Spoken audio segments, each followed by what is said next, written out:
Learning with smart mind चॅनलमध्ये आपले सहर्ष स्वागत. आज आपण इयत्ता 8वी विज्ञान या विषयातील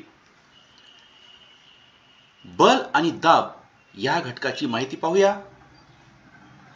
स्पर्धा परीक्षा तयारीसाठी अतिशय महत्त्वपूर्ण असा हा घटक आहे. चला तर मग या घटकाची माहिती आपण प्रश्नोत्तर रूपाने पाहूया. प्रश्न पहिला, वस्तूची सापेक्ष घनता 1 पेक्षा जास्त असल्यास ती पाण्यात तरंगेल का? पर्याय आहेत: पाण्यात तरंगेल, पाण्यात तरंगणार नाही, वस्तू पाण्यात बुडणार नाही, पाण्यात बुडेल. याचं योग्य उत्तर आहे पाण्यात तरंगणार नाही. पहा आता, शुद्ध पाण्याची घनता 1 असते. मग कोणत्याही वस्तूची सापेक्ष घनता जर 1 पेक्षा कमी असेल तर ती पाण्यात तरंगते. जर त्या वस्तूची सापेक्ष घनता जर 1 पेक्षा जास्त असेल तर ती पाण्यात बुडते. प्रश्न, जर पाण्याखाली प्लास्टिकचा ठोकळा सोडून दिला तर तो पाण्यात बुडेल की पाण्याच्या पृष्ठभागावर येईल? पर्याय आहेत: वस्तू पाण्यात बुडेल, पाण्याच्या पृष्ठभागावर येईल. पर्याय 1 व 2 दोन्ही बरोबर आणि वरीलपैकी नाही. तर याचं योग्य उत्तर आहे पाण्याच्या पृष्ठभागावर येईल. टिंबटिंब हा पदार्थ वाहू शकतो. पर्याय आहेत: स्थायू, वायू, द्रव आणि वरीलपैकी नाही. तर वाहू शकणारा पदार्थ आहे द्रव. योग्य उत्तर आहे द्रव. पुढीलपैकी संपर्क बलाचे उदाहरण कोणते आहे? केसामध्ये घासलेल्या कंगव्याकडे टेबलवरील कागदाचे कपटे आकर्षित होतात. खेळणारा मुलगा पायाने चेंडूला तोडत आहे. नारळाच्या झाडावरून नारळ खाली पडत आहे. वरीलपैकी नाही. तर यामध्ये जो पहिला पर्याय आहे पहा, केसामध्ये घासलेल्या कंगव्याकडे टेबलवर कागदाचे कपटे आकर्षित होतात, हे असंपर्क बलाचे उदाहरण आहे. कारण या ठिकाणी संपर्क होत नाही. पहा, नारळ झाडावरून नारळ खाली पडत आहे, या ठिकाणी देखील संपर्क होत नाही. हे सुद्धा असंपर्क बलाचं उदाहरण आहे. म्हणून आपलं जे योग्य उत्तर आहे, खेळणारा मुलगा पायाने चेंडू तोडत आहे, या ठिकाणी संपर्क होतो. म्हणून या ठिकाणी हे संपर्क बलाचं उदाहरण आहे. पृथ्वी सूर्याभोवती फिरते हे कोणत्या बलाचे उदाहरण आहे? पर्याय आहेत: घर्षण, संपर्क, असंपर्क आणि वरीलपैकी नाही.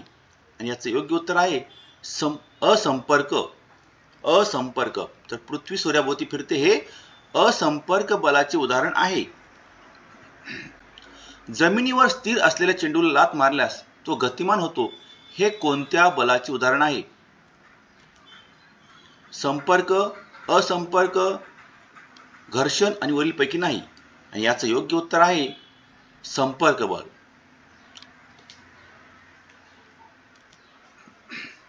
पुढीलपैकी द्रवाची घनता काढण्यासाठी वापरण्यात येणारे उपकरण कोणते? व्होल्टमीटर, हायड्रोमीटर, तुतामापी, पाणबुडी. आणि याचं योग्य उत्तर आहे पहा हायड्रोमीटर. तर द्रवाची घनता काढण्यासाठी हायड्रोमीटर वापरतात. पुढीलपैकी दुधाच्या नमुन्याची शुद्धता तपासण्यास वापरण्यात येणारे उपकरण कोणते? पर्याय आहेत: हायड्रोमीटर, व्होल्टमीटर, पाणबुडी, दुतामापी. आणि याचं योग्य उत्तर आहे दुतामापी. दुधाच्या नमुन्याची शुद्धता तपासण्यास वापरण्यात येणारे उपकरण आहे दुतामापी. टिंबटिंब म्हणजे पदार्थाची घनता व पाण्याची घनता यांचे गुणोत्तर होय. गुरुत्व, वरीलपैकी नाही, विशिष्ट गुरुत्व आणि त्वरण. आणि याचं योग्य उत्तर आहे विशिष्ट गुरुत्व.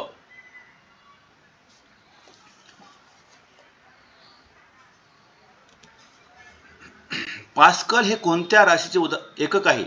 पास्कल हे कोणत्या राशीचे एकक आहे? आणि पर्याय आहेत: वेग, दाब, बल, वस्तुमान. आणि याचं योग्य उत्तर आहे दाब.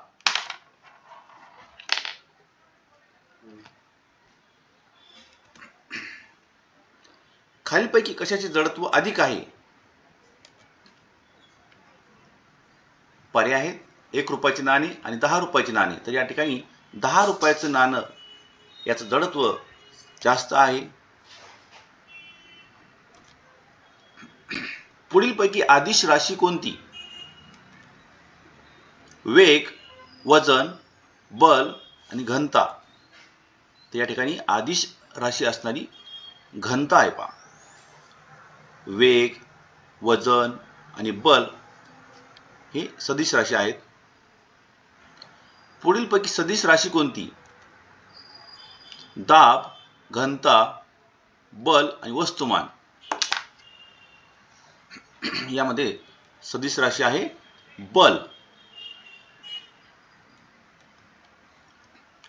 पुढीलपैकी कोणता घटक आर्किमिडीजच्या तत्वानुसार कार्य करतो? Voltmeter, ammeter, galvanometer, द्रुतमापी.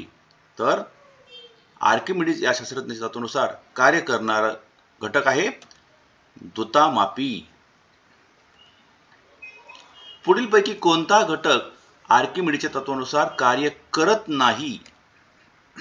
द्रुतमापी, पाणबुडी, हायड्रोमीटर, व्होल्टमीटर. आणि याचं योग्य उत्तर आहे पहा व्होल्टमीटर. कारण द्रुतमापी, पाणबुडी आणि हायड्रोमीटर हे आर्किमिडीजच्या तत्वानुसार कार्य करतात. या तत्वानुसार कार्य न करणारा कोणता आहे? तर व्होल्टमीटर. पुढीलपैकी वेगळा घटक कोणता? वस्तुमान, बल, घनता आणि वजन. आता या चार पैकी वेगळा असणारा कोणता आहे? तर बल.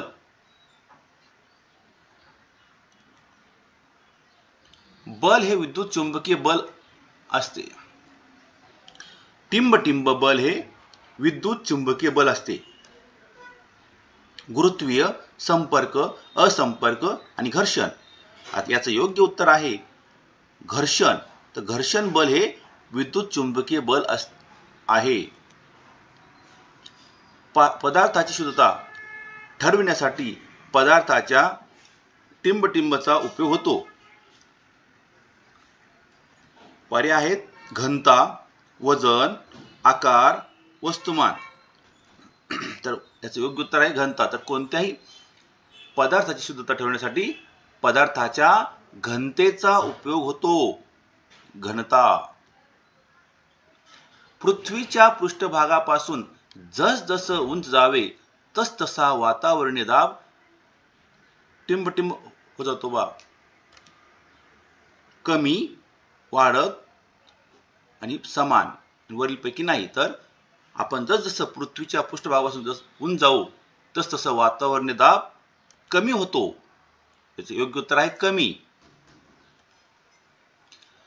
प्लावक बल गुरुत्वीय टिंबशी समानुपाती असते. त्वरण, गती, चाल आणि वरीलपैकी नाही. तर प्लावक बल हे त्वरणाशी समानुपाती असते. समुद्र सपाटीला वातावरणीय दाब सुमारे टिंब डाइन पर सेंटीमीटर स्क्वेअर असतो. तर समुद्र सपाटीला जो वातावरणीय दाब आहे तो असतो 10⁶ डाइन पर सेंटीमीटर स्क्वेअर. बल आणि वजन यांची एकके टिंब असतात. समान, स्थिर, भिन्न आणि वरीलपैकी नाही. तर याचं योग्य उत्तर आहे समान. बल आणि वजन यांची एकके समान असतात. पाण्याची घनता किती आहे? पर्याय पहा 10 gram centimetre cube, 1 gram per centimetre cube, 100 gram per centimetre cube आणि 1000 ग्रॅम सेंटीमीटर क्यूब. तर यापैकी योग्य उत्तर आहे पहा 1. म्हणजे पाण्याची घनता ही 1 ग्रॅम पर सेंटीमीटर क्यूब एवढी असते. क्षेत्रफळ कायम ठेवून बल दुप्पट केल्यास दाब टिंब होतो, तर पहा तेवढाच राहतो, चौपट होतो, निम्मा होतो, दुप्पट होतो. यासाठी आपल्याला जे दाब काढण्याचं या ठिकाणी जे सूत्र आहे पहा, पण ते सूत्र पाहूया.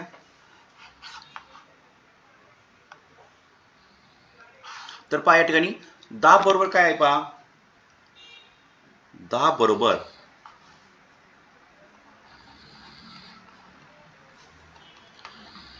बल भागिले क्षेत्रफळ. तर पहा या ठिकाणी म्हणजे आपण बल दुप्पट केला, क्षेत्रफळ तेवढंच आहे पहा, म्हणजेच दाब सुद्धा काय होणार आहे, दुप्पटच होणार आहे पहा, दुप्पट होणार आहे पहा. या सूत्राचं तुम्ही जर निरीक्षण केलं व्यवस्थित तर तुम्हाला या ठिकाणी उत्तर मिळेल. तर आपलं जे उत्तर आहे पहा, दुप्पट होतो.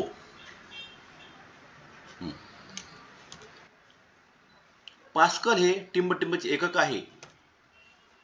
पर्याय वस्तुमानाचे, दाबाचे, वेगाचे आणि बलाचे. तर पास्कल हे दाबाचे एकक आहे पहा, दाबाचे.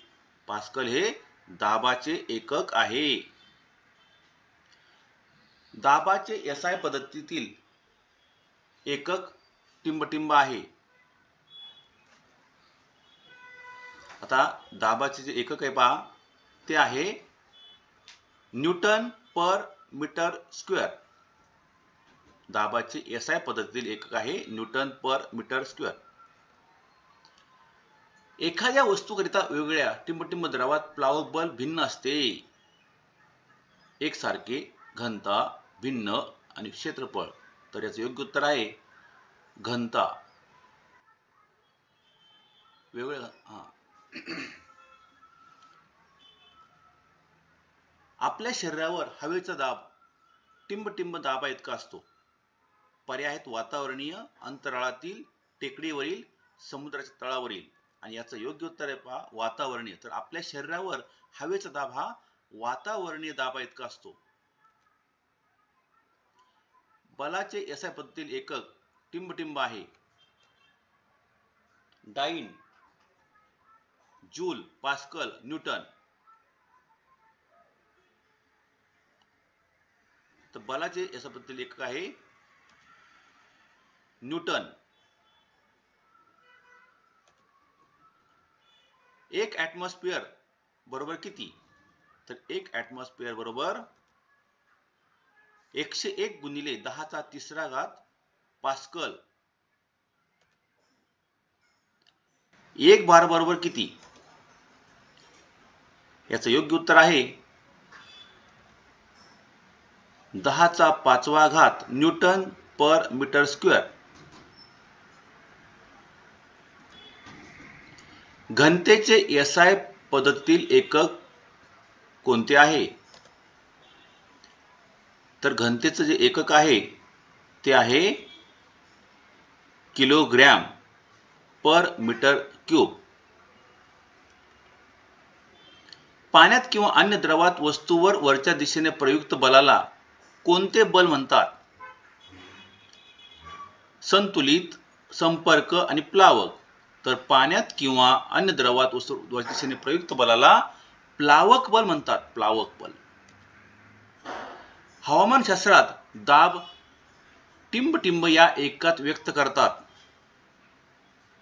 पर्याय पास्कल, बार, अर्ग आणि वरीलपैकी नाही. तर याचं योग्य उत्तर आहे बार. हवामानशास्त्रामध्ये दाब हा बार या एककात मोजतात. दाबाचे एसआय पद्धतीतील एकक कोणते आहे?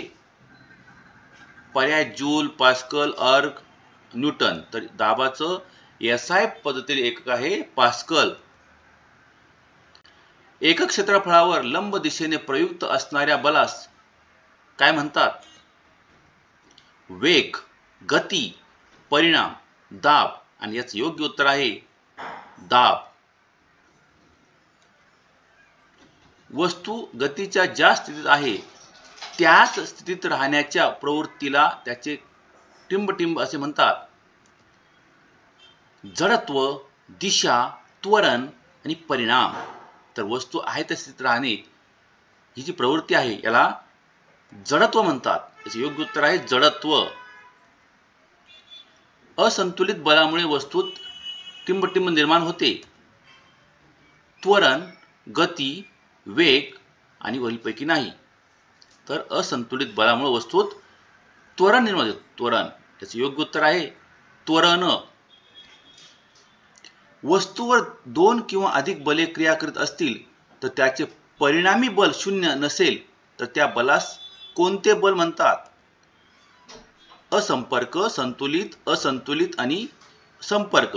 तर या ठिकाणी जर वस्तूवर 2 किंवा अधिक बले क्रिया करत असतील व त्यांचे परिणामी बल शून्य नसेल तर त्या बलाला म्हणतात असंतुलित बल. वस्तूवर एकाच सरळ रेषेत समान परिमाणाची पण परस्पर विरुद्ध दिशा असलेली 2 बले प्रयुक्त केली तर त्या बलांना काय म्हणतात? संपर्क, संतुलित, असंपर्क, असंतुलित. याचे योग्य उत्तर आहे संतुलित.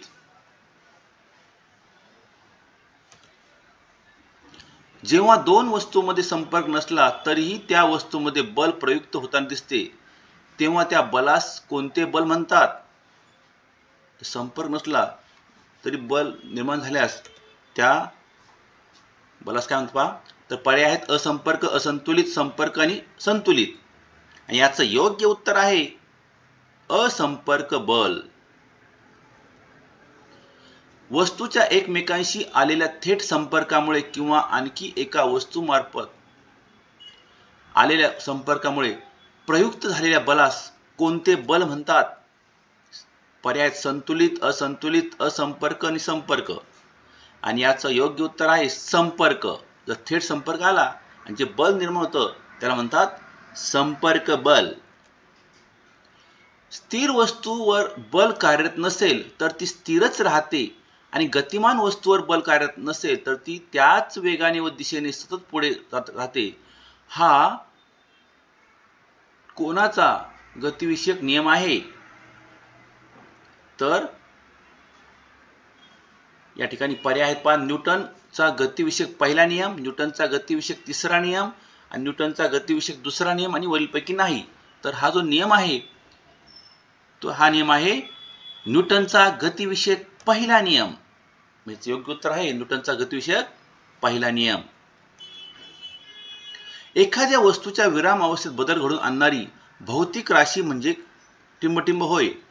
पर्याय आहेत बल, ऊर्जा, शक्ती आणि गती. आणि याचं योग्य उत्तर आहे बल. एखाद्या वस्तूच्या विराम अवस्थेत बदल घडून आणणारी भौतिक राशी म्हणजे बल होय. तेव्हा 200 ग्रॅम वस्तुमान व 400 सेंटीमीटर क्यूब आकारमान असलेला ठोकळा पाण्यात तरंगेल का बुडेल? आता आपण ही जी हा जो ठोकळा आहे या ठोकळ्याचा आपण घनता काढूया. पाहता पर्याय दिले पहा. वस्तू पाण्यावर तरंगेल, वस्तू पाण्यावर तरंगणार नाही, वस्तू पाण्यात बुडेल आणि वस्तू पाण्यात बुडणार नाही. आता आपण आपल्याला या ठोकळ्याची आपला घनता काढायला पहा. आता घनता सूत्र काय पहा? वस्तुमान घनता बरोबर पहा घनता बरोबर वस्तुमान छेद आकारमान. आता हे जे सूत्र आहे पहा, या सूत्रात आपण किमती टाकूया. 200 ग्रॅम आणि छेद 400 सेंटीमीटरचा घन. पहा त्या ठिकाणी शून्य गेले, शून्य गेले, शून्य शून्य गेले. पहा बे एक बे, बे दोन्ही 4. उत्तर येतं पहा 1/2. म्हणजेच उत्तर आलं 0.5. आता पहा शुद्ध पाण्याची घनता असते 1. शुद्ध पाण्याची घनता असते 1 असते पहा. मग आता या ठिकाणी जर पाण्याच्या घनतेपेक्षा या वस्तूची घनता जर कमी आली तर ती वस्तू पाण्यात तरंगते. आणि जर वस्तूची घनता पाण्याच्या घनतेपेक्षा जास्त असेल तर ती पाण्यात बुडते. म्हणून आपलं या ठिकाणी योग्य उत्तर आहे वस्तू पाण्यावर तरंगेल. पुढचं उदाहरण पहा. एका 500 ग्रॅम वस्तुमानाच्या प्लॅस्टिक आवरणाने बंद केलेल्या खोक्याचे आकारमान 350 सेंटीमीटरचं घन इतके आहे, तर खोक्याने बाजूस सारलेल्या पाण्याचे वस्तुमान किती? पर्याय आहेत 3.40 ग्रॅम, 340 ग्रॅम, 350 ग्रॅम, 3.50 ग्रॅम. आता या ठिकाणी पहा, आर्किमिडीज या शास्त्रज्ञाचा तत्व आहे पहा की खोक्याचं जेवढं आकारमान आहे तेवढ्याच वस्तुमानाचं पाणी ते बाहेर टाकतं पहा. म्हणून आर्किमिडीज या शास्त्रज्ञाच्या तत्वानुसार आकारमान किती आहे? मग 350 आहे. म्हणून 350 ग्रॅम एवढं पाण्याचं वस्तुमान असेल पहा. म्हणजे योग्य उत्तर आहे पहा 350 ग्रॅम. एका धातूची घनता 10.8 गुणिले 10⁻³ किलोग्रॅम पर मीटरचा घन आहे, तर त्या धातूची सापेक्ष घनता किती? आता सापेक्ष घनता या ठिकाणी पर्याय पहा, पर्याय दिलेले आहे. तर सापेक्ष घनता कशी काढायची पहा. सापेक्ष घनता बरोबर काय? तर सापेक्ष घनता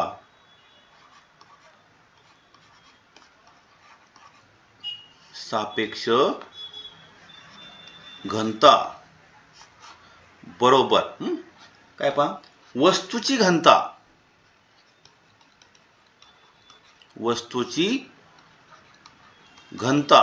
भागिले पाण्याची घनता. हे सूत्र लक्षात ठेवायचे पहा. पाण्याची घनता. आता वस्तूची घनता किती आहे पहा, 10.8 गुणिले 10⁻³ किलोग्रॅम पर मीटर क्यूब. आणि पाण्याची घनता किती आहे?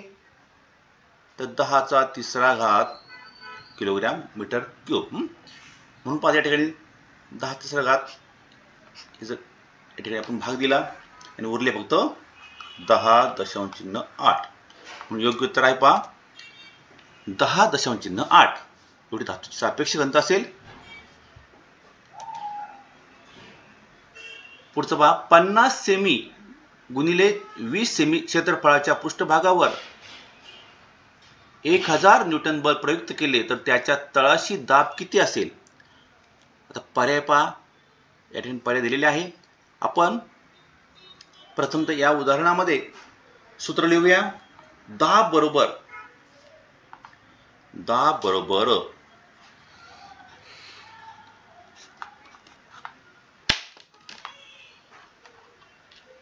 बल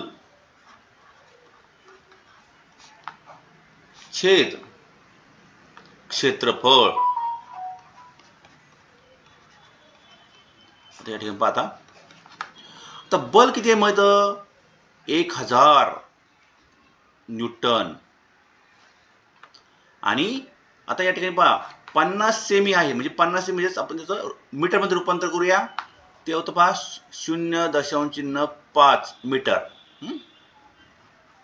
गुणिले आता 20 सेमी आहे, म्हणजे तिथं 0.2 मीटर. आता आपण या ठिकाणी याला गुणाकार करूया. पाहता बरोबर 1000 न्यूटन छेद.